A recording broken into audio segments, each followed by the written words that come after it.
Hola, bienvenue dans le Clo-Clo Club. S'il y a bien un art dont on n'a pas parlé, vous et moi ici, jusqu'à présent, c'est le cinéma. Pourtant, c'est un art hyper populaire qui a su se rendre accessible à toutes et à tous, et qui déchaîne les passions et qui fait clairement partie de notre quotidien, surtout en France. Et moi, si j'en ai pas parlé jusqu'à présent, c'est parce que j'y connais pas grand-chose. Mais ça m'empêche pas d'être un public très difficile à séduire au cinéma. Déjà parce que j'accorde une très grande importance à l'écriture. Il y a la photo évidemment qui est hyper importante, c'est quand même une grosse partie du travail au cinéma. Et en y réfléchissant, un autre point qui a aussi son importance, ce sont les costumes. On a tendance à les oublier parce qu'ils se fondent dans le décor, mais justement, c'est parce qu'ils sont bien pensés. À quel moment on pense le costume pour qu'il soit en adéquation avec le rôle du personnage, avec le jeu d'acteur, d'actrice, avec le décor, avec les plans qui sont pensés? Comment est-ce qu'un costume peut servir une histoire? J'ai évidemment pas la réponse, alors j'ai fait appel à mon bon ami le docteur Orphée, qui est vraiment docteur. Il a un doctorat en cinéma et qui est expert du sujet, mais en plus de ça, membre d'une super association de cinéma qui s'appelle Cine et Fil, cinéphile, petit jeu de mots couture, et que j'avais envie de mettre à l'honneur à l'occasion du podcast. Très rapidement, le Podcaston, c'est quoi? C'est un événement dont c'est la 3e édition cette année, au cours duquel on met en avant des associations dans des podcasts afin de leur donner plus de visibilité, de leur donner la parole et de les mettre en lumière. Moi, j'avais envie de mettre en avant une association qui est un lien direct avec la créativité, quoi de mieux que Cinéphile, et Orphée qui va pouvoir répondre à toutes mes questions.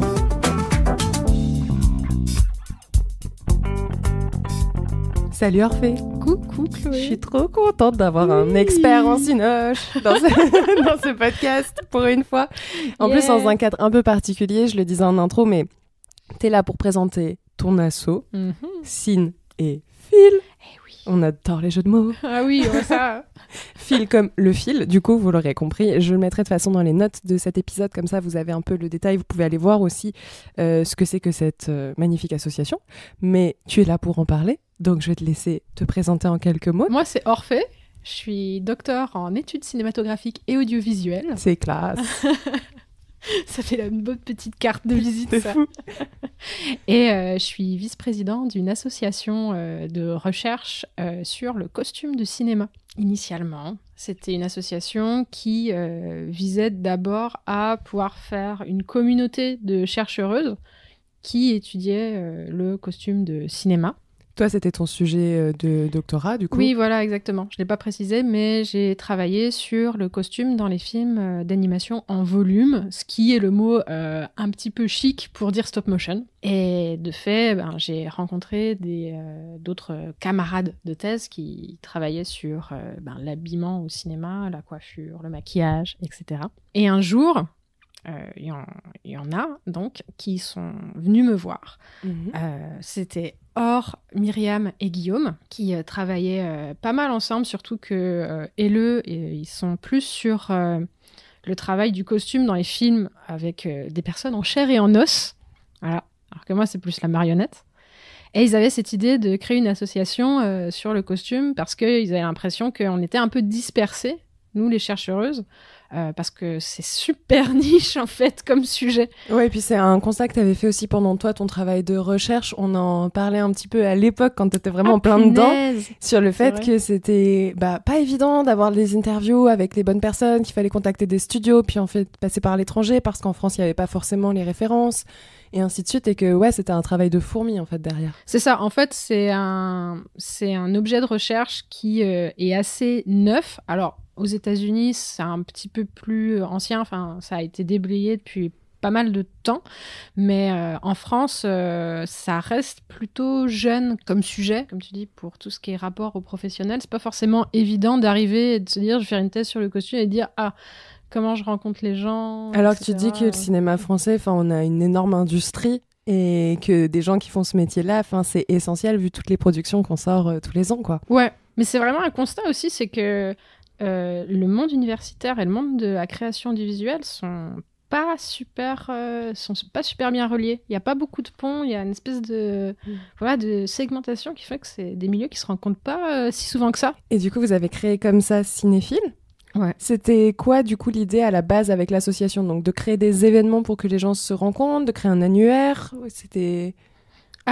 C'était vraiment l'idée de faire des événements pour, comme tu dis, que les gens puissent se rencontrer et que on crée un peu une porosité, quoi. Que à la fois, ça peut être l'occasion pour des personnes de réseauter, de se rencontrer, d'échanger sur nos travaux en cours, de manière très pratico-pratique, mais aussi de pouvoir créer des occasions de dialogue entre des personnes qui ont plus une perspective d'archiviste, de création pure, donc vraiment la main dans le tissu, et de personnes qui écrivent sur le costume. L'idée, c'est d'avoir à chaque fois un film que vous abordez. Ça va être d'aborder plutôt une thématique. En fait, on avait plusieurs types d'événements initialement, mais c'est vrai qu'on a commencé avec des projets de journée d'études, par exemple. Ouais. Où donc là, c'est vrai que c'est une approche qui est quand même un peu plus centrée sur l'université, même si on essayait d'inviter des professionnels pour essayer de vraiment considérer leur rapport et pas être des petits rats de bibliothèque et d'archives qui pensent le costume tout seul et qui vont pas du tout s'intéresser à ce que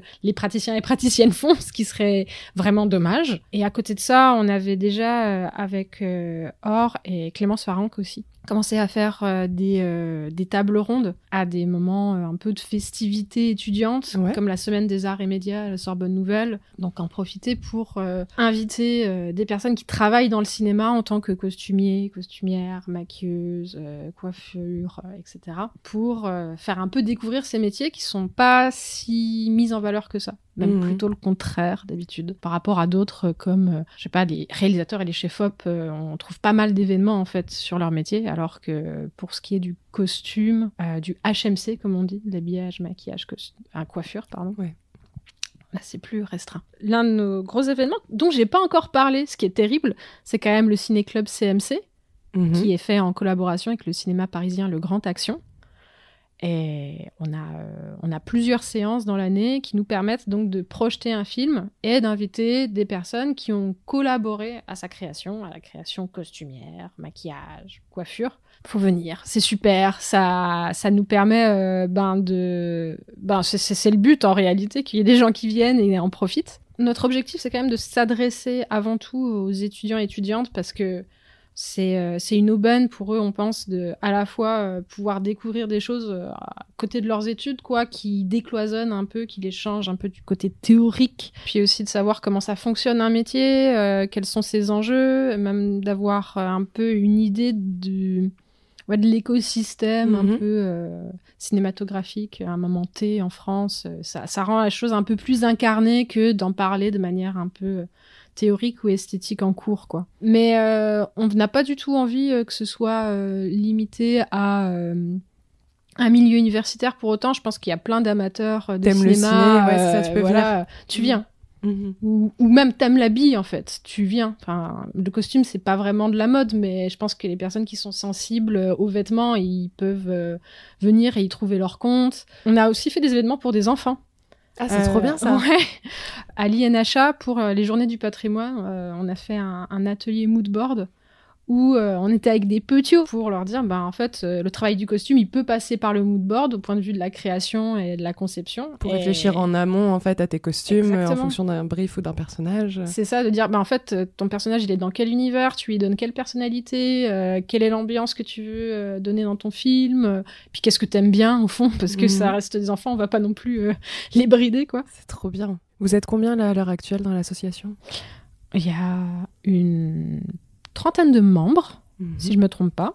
Et dans notre un peu comité d'organisation, je dirais qu'on est une petite dizaine. Ça, c'est vraiment un grand... Pourquoi j'ai pas fait de propagande pour que tout le monde vienne rejoindre l'association ? C'est un grand mystère que ce podcast n'arrivera pas à résoudre. Quand même, c'est un petit peu mon but. Devenez membre, participez. En plus, quand vous devenez membre, vous avez virtuellement la possibilité de créer vos événements et de dire, on pourrait parler de tel film et d'inviter telle personne si on le peut. Oui, let's do that. Ça se passe sur Helloasso, ça se passe sur Instagram, ça se passe sur Helloasso. Okay. Vous tapez association cinéphile CIN Esperluette FIL. Esperluette, vous savez, c'est la petite boucle trop mignonne. Oui, le petit anglo-saxon. Oui, on adore. Et donc on peut s'inscrire en ligne. Et on a aussi un blog Insta sur lequel on met toute notre actu et on rappelle qu'est-ce qu'on fait, comment adhérer, quels sont un petit peu nos objectifs. Les liens seront en description de l'épisode de toute Yes. façon. Et effectivement, sur YellowSO, on peut aussi soutenir financièrement en devenant adhérent. Justement, c'est aussi un moyen de financer l'association. Bah ouais, parce qu'on fait de la com papier, des flyers, on essaie de défrayer la venue de certains pros qui sont pas parisiens pour éviter quelque chose d'un peu trop centralisé, le problème français par excellence. Ça ressemble à quoi le monde du costume aujourd'hui en France dans le cinéma ? C'est un monde qui est assez petit en réalité Ok. et qui est un peu segmenté en plusieurs départements où on va avoir des métiers qui sont plus du côté de la création du costume, Mhm. après plus du niveau de la conception. On va avoir des costumiers, costumières, mais aussi des personnes qui vont travailler à la peinture sur les costumes pour les vieillir, par exemple. Des patineurs qui ne sont pas des personnes qui vont glisser sur la glace, mais qui vont faire des teintures ou qui vont vieillir les tissus. Grâce à une patine, d'où le nom. Exactement. On va aussi avoir des personnes dont la responsabilité, ça va être de se charger des vêtements pendant le tournage et d'habiller les comédiens et comédiennes. Et c'est les habilleurs et les habilleuses qui ont un travail très important. Et à côté de ça, il y a plein aussi d'entreprises ou de professionnels qui sont un peu dans cette sorte de constellation du costume où il y a des loueurs et des loueuses de costumes pour avoir des stocks, notamment pour les films historiques, c'est assez important. Des personnes qui vont être spécialisées dans la conception de perruques et de postiches, tout ce genre de choses, des ateliers de création de maquillage SFX. Ça me fait penser, j'ai noté une petite citation de Mimi Lempicka, qui a été pas mal mise en avant, donc costumière qui a été césarisée et qui a fait... costumière, pardon, qui a été césarisée et qui a publié un livre qui s'appelle Les costumes font leur cinéma, pour un peu raconter les coulisses aussi de ce métier-là. Et j'aime bien cette petite phrase, elle dit « Le costume réussi est celui qui ne se voit pas ». Oui, ça c'est quelque chose qui ressort souvent et qui est vraiment délicieux. Mais c'est vrai, c'est que un costume, il va nous sembler tellement cohérent avec l'univers, la direction artistique, le personnage, qu'il va pas forcément nous sauter aux yeux. En fait, le personnage n'est pas déguisé, c'est le personnage. Oui, c'est ça. C'est-à-dire que ça lui colle à la peau, quoi. On a du mal à distinguer le personnage du costume. Et du coup, c'est un peu terrible pour les personnes qui travaillent dans le costume, parce que leur travail, plus il est perfectionné, et moins on aura tendance à le remarquer dans l'ensemble. Parce qu'il va faire corps avec tous les éléments, que ce soit le décor, les personnages, l'éclairage, tout ça. Donc, cette espèce de... C'est un peu aussi la sociologie du costume, quoi. C'est-à-dire que c'est pas une pièce de mode, ça va être plus intemporel, ou alors ça va être vraiment très marqué dans l'époque du film. Et donc, on va pas retenir l'habit est beau, mais plutôt, cet habit... il m'indique que le personnage, il fait un peu froid aujourd'hui, ou... Oui, en fait, il renvoie beaucoup d'informations sur aussi bien la personnalité du personnage que le contexte dans lequel il se trouve. Oui, c'est ça. Que ce soit le contexte vraiment très concret, géographique, temporel, atmosphérique, ou mental. Mais là où c'est intéressant aussi, c'est que tu vois, tu parles du costume pour ça. Pourtant, quand on pense aussi à des exemples, tu vas avoir dans les indicateurs beaucoup le maquillage ou la coiffure qui vont revenir. Mais les uns ne peuvent pas travailler sans les autres, finalement. Ah oui, c'est quelque chose qui le plus possible, les professionnels du HMC vont essayer de travailler ensemble, ou en tout cas d'avoir une cohérence d'ensemble, qui peut être aidé aussi à même un degré supérieur avec l'éclairage et le décor, parce que si on a un décor qui jure complètement avec le costume, ça peut être terrible. Donc il y a cette volonté aussi qu'il y ait une direction artistique d'ensemble et qu'il y ait une bonne entente entre les différents départements du HMC pour avoir un costume au sens large qui fonctionne bien, quoi. Une homogénéité que t'as pas forcément dans la vraie vie, mais qui à l'écran paraît bizarrement très naturelle. C'est vrai. Tu vois, on pourrait se dire si cette personne a vraiment fait sa tenue entière, alors qu'en fait, on pourrait dire en fait, machin a fait ça, et machine s'est occupée de ça, et c'était pas au même moment, et on a eu 2 équipes pour le costume, parce qu'il y avait une personne qui était en atelier, mais il y avait aussi un atelier volant sur place. Enfin, c'est un espèce de morcellement qui est assez incroyable. Et en fait, qu'on arrive à avoir un costume qui apparaît comme une unité cohérente, c'est un petit miracle. Comme un film, c'est un petit miracle, quoi. Que un film soit bien et réussi, soit cohérent, en réalité... C'est complètement qui bossent dessus. Oui, c'est complètement fou. Moi, j'arrive jamais à réaliser, quoi. On va faire une petite pause petit jeu. C'est le petit jeu. Justement, on parle un peu de l'importance en fait que ça a pour la cohérence, pour participer à la construction d'un personnage. Et avant de passer un peu à la suite de notre conversation, j'avais envie de te faire deviner quelques personnages avec ce magnifique jeu. L'habit ne fait pas le moine. Ok, c'est là où on voit si j'ai mérité mon grade de docteur ou s'il faut me recycler dans la poubelle de l'ESR. J'ai choisi des films assez évidents. Déjà pour que vous puissiez jouer chez vous, mais aussi parce que en y réfléchissant, je me suis dit quels sont un peu les costumes emblématiques dont je me rappelle. Et c'est un peu pour ça que je te parlais aussi des coiffures et du maquillage, parce que typiquement dans Eternal Sunshine of the Spotless Mind, Clémentine, du coup c'est ses cheveux qui changent, mais sa tenue je m'en rappelais pas, donc j'étais ça marche pas. Et je commence à réfléchir à plein de films que j'aime bien, je n'ai aucune idée de comment les gens sont habillés. Mais alors aucune. Ça ne me vient pas. Ça a été un trou noir, quoi. Il y a pas un truc distinctif. C'est des fringues, quoi. Enfin, tu sais, le truc, justement, c'est la vraie vie. Comme en plus, c'est pas mal de films comme ça que j'aime bien. Ou alors des trucs de SF où va décrire ça. Et c'est parti. Chemise blanche, gilet vert sans manches, plutôt en laine. Ah, ça, je sais. Cravate rouge. Ça, je sais. C'est Wallace, non? Wallace de Wallace et Gromit. Je l'adore. Apparemment, c'est inspiré du grand-père de Nick Park. Ah, trop bien. Je savais pas du tout. Genre vieil anglais dans son jus, quoi. C'est une de mes licences préférées. D'ailleurs, je vous invite à aller voir le tout dernier Wallace et Gromit. Il est vraiment génial. Il est dispo sur Netflix. Il m'a fait beaucoup rire. Ah oui, il est super. Avec des nains de jardin. Mais ouais, j'y ai pensé parce que effectivement, t'as fait quand même ton sujet d'études là-dessus, quoi. Enfin, ça fait partie des refs, donc... En plus, c'est un gilet en laine qui nous apparaît évidemment comme de la laine, mais il est pas du tout fait en laine. Pas du tout. Il est en pâte à modeler, puis en silicone, c'est trop drôle. Des froufrous, des volants, des roses, des rubans, plein de couleurs pastel et des Converse. Ah, bah ça c'est Marie-Antoinette. De Sofia Coppola. Ouais, avec le petit anachronisme glissé dans un coin de placard. J'avais quand même beaucoup de laine dans ce que j'ai écrit.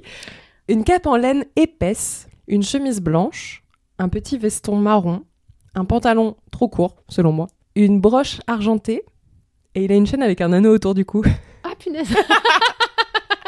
Mais le pantalon trop court, tu aurais dû me dire quelque chose. Mais oui, c'est le Seigneur des Anneaux. Frodon Sacqué. Oui, pas Bilbo. Frodon. Non, Frodon. Mais Frodon, regardez des images. Vraiment, en fait, pendant le film, il est rarement cadré en entier. Enfin, ça se voit pas trop. Mais pour mettre en avant les pieds poilus et grands des hobbits, ils ont tous des pantacourts.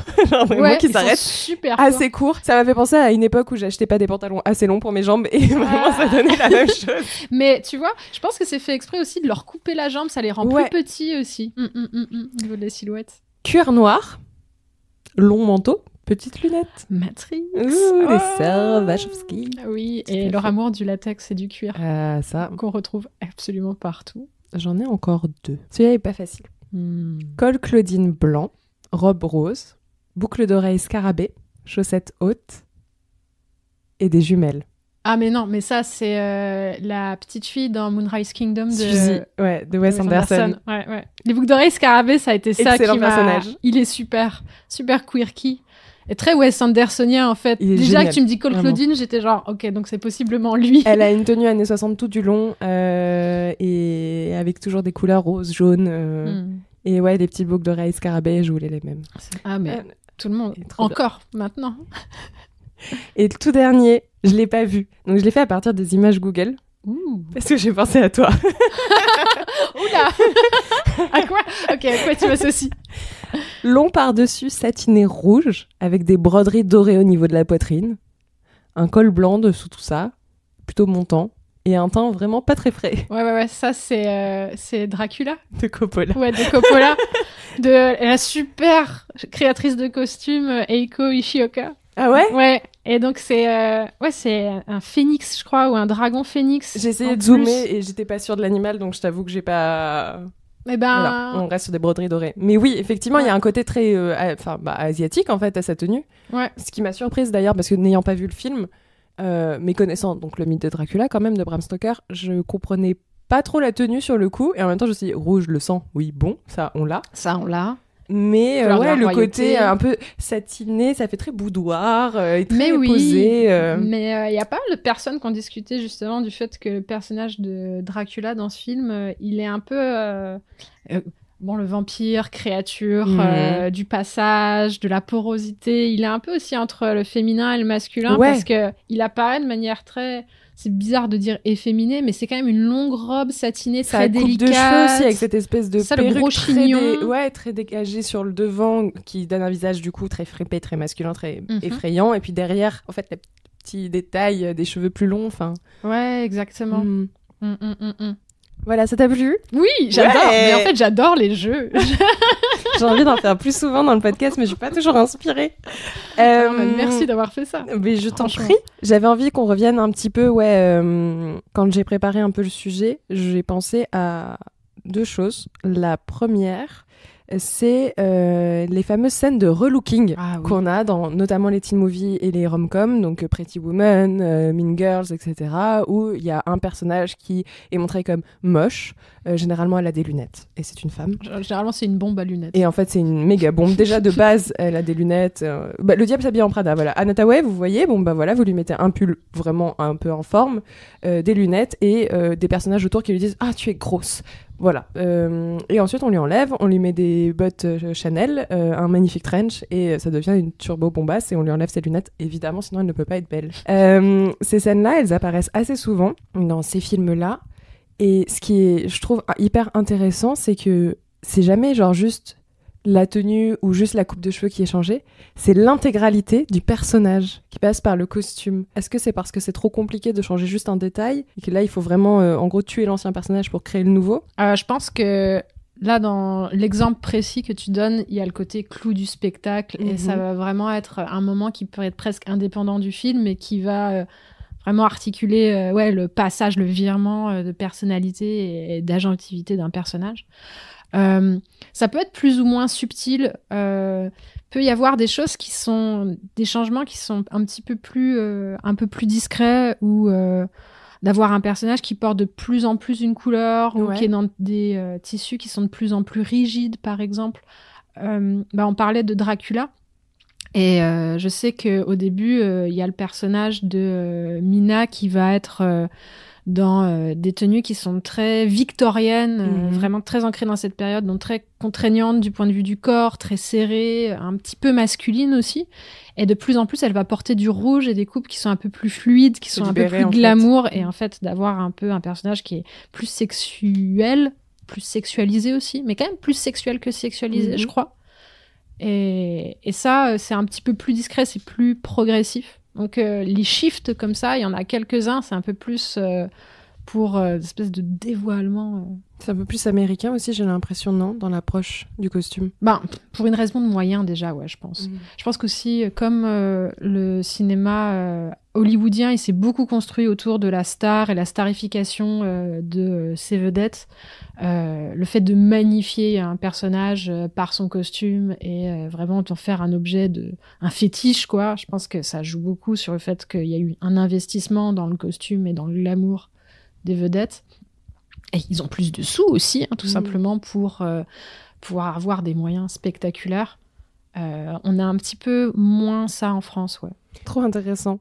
L'autre point auquel ça me faisait penser aussi, ça pour le coup, on en entend souvent parler, toujours dans ce côté un peu adaptation et autres, et tu l'as mentionné, dans les costumes, il y a effectivement les costumes donc plutôt du quotidien, ceux vraiment sur des personnages dans des mondes imaginaires, donc là on a le choix.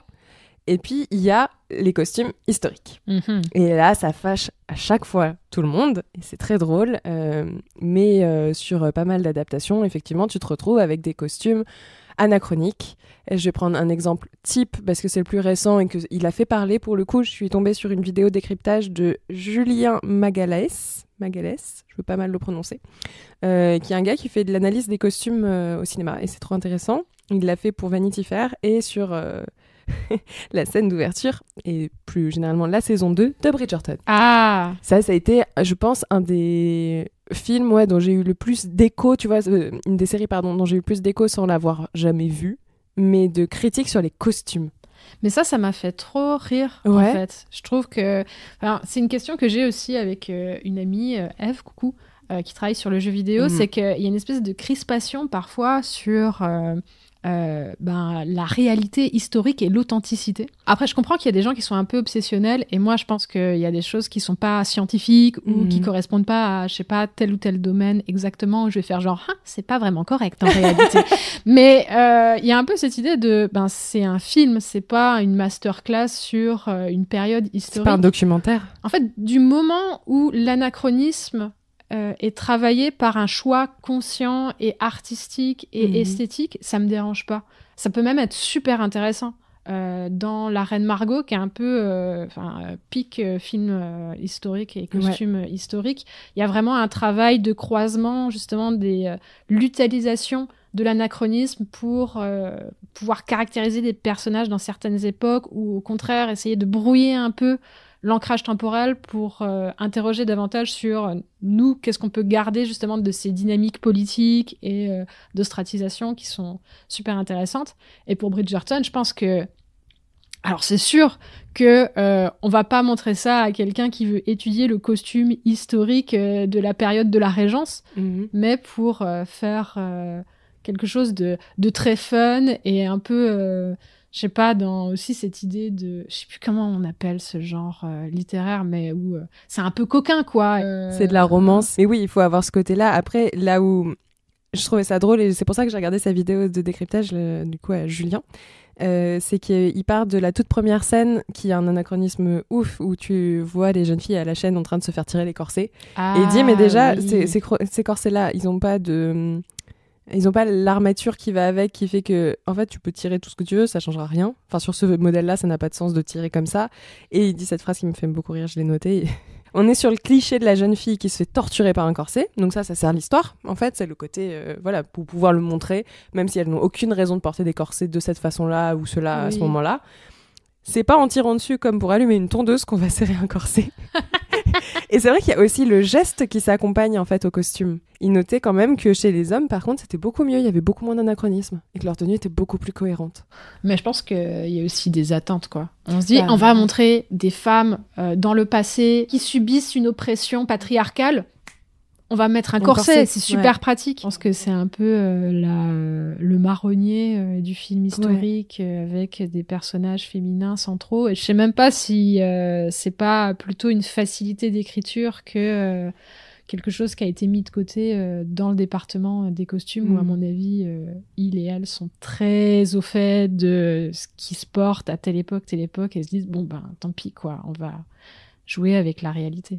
Mais moi, pour certaines choses, ça me rend ouf, hein. Genre, je sais que moi, Bridgerton, ça a été, je me suis dit, c'est marrant comment ils s'approprient la période de la Régence pour en faire une espèce de retranscription Y2K, un peu kitschounette quand même. Hyper kitsch, c'est horrible. Kitsch. C'est très tarte à la crème. Moi, c'est le maquillage qui me révulse dans Bridgerton. Moi, c'est tout. J'ai cédé... des amis qui m'ont dit non mais s'il te plaît regarde. J'ai regardé 5 minutes. J'ai fermé. Genre je suis tellement pas la cible. On fait mais si t'aimes bien Jane Austen. J'ai fait oui, j'aime Jane Austen et j'aime les costumes de la BBC qui sont réalistes. c'est pas du tout, ça n'a rien c'est pas du tout la même chose. Mais moi c'était plus les make-up, ça me rendait de l'eyeliner et ce genre de truc qui a rien à voir là quoi.